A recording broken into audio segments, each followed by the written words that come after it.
আপনাদের সবাইকে স্বাগত সিনে গসিপে। অভিনেত্রী তৃণা সাহাকে আমরা দেখেছি খোকা বাবু ধারাবাহিকে অভিনয় করতে। তৃণা সাহা কিন্তু খুব অল্প দিনের মধ্যে বিশাল জনপ্রিয় হয়ে উঠেছেন। হ্যাঁ বন্ধুরা, বর্তমানে ছোট পর্দার সুন্দরী নায়িকাদের তালিকায় তৃণা সাহা একজন। তবে এত অল্প সময়ের মধ্যে কিভাবে অভিনেত্রী হলেন এত জনপ্রিয়? কেন সকলে পছন্দ করছেন তৃণা সাহাকে? তৃণা সাহাকে আমরা দেখছি তড়িৎ চরিত্রে, আর তড়িৎ চরিত্রকেই সকলে ভীষণ পছন্দ করছেন। তৃণা সাহা যে খুব সুন্দরী তা কিন্তু না বললেই আপনারা সকলেই বুঝে যাবেন। তবে এছাড়াও বেশ কয়েকটি কারণ আছে তড়িৎ চরিত্রকে এত ভালোবাসার পেছনে। প্রথম কারণ হিসেবে আমরা বলতে পারি তড়ির অ্যাকসেন্ট ভীষণ আকর্ষণীয়। ইংলিশ মিডিয়ামের স্কুলের ছাত্রীরা যেভাবে অল্প আড়ষ্টতা নিয়ে বাংলা বলে সেটা বেশ আকর্ষণীয় লাগে দর্শকদের।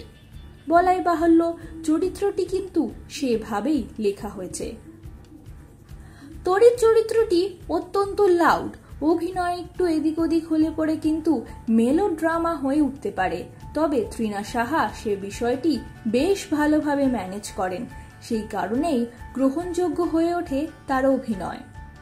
সুন্দরী হওয়ার পাশাপাশি অভিনেত্রী তৃণা সাহার মুখের মধ্যে কিন্তু রয়েছে একটি অদ্ভুত জেদ মিশ্রিত লাবণ্য, যেটি তড়ির ক্যারেক্টারের সঙ্গে দারুণভাবে মানিয়েছে। তবে এ বিষয়ে কিন্তু কৃতিত্বটা আমরা কাস্টিং ডিরেক্টরকে দিতে পারি। তার কারণ তিনি যদি তড়িৎ চরিত্রের জন্য তৃণা সাহাকে পছন্দ না করতেন তাহলে হয়তো এই চরিত্রটা এত ভালো হয়ে উঠতে পারত না। অভিনেতা অভিনেত্রীদের ক্ষেত্রে চোখের ব্যবহার কিন্তু খুব গুরুত্বপূর্ণ। তৃণা সাহা চোখের ব্যবহার ততটা না করলেও বেশ অনেকগুলি অংশগুলিতে খুব ভালো অভিব্যক্তি দিয়ে তিনি ইমোশনকে ফুটিয়ে তুলতে পারেন। সেই জন্য চোখের অভিনয়ের খামতি থাকলেও দর্শকরা তার অন্য অভিনয়ের থেকে বেশ মুগ্ধ হন।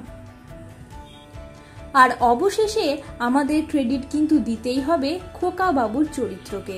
হ্যাঁ বন্ধুরা, তড়িৎ চরিত্রে বিপরীতে খোকা বাবুর চরিত্র কিন্তু দারুণ মানিয়েছে। এই দাম্পত্য জীবনের খুনসুটি কিন্তু চিত্রনাট্যে এনে দিয়েছে আলাদা মাত্রা। সেই জন্যেই তো তড়ি আর খোকা বাবুকে সকলে এত বেশি পছন্দ করছেন। তো বন্ধুরা, তৃণা সাহাকে তড়িৎ চরিত্রে আপনাদের কেমন লাগে? আপনাদেরও কি ফেভারিট অভিনেত্রী তৃণা সাহা?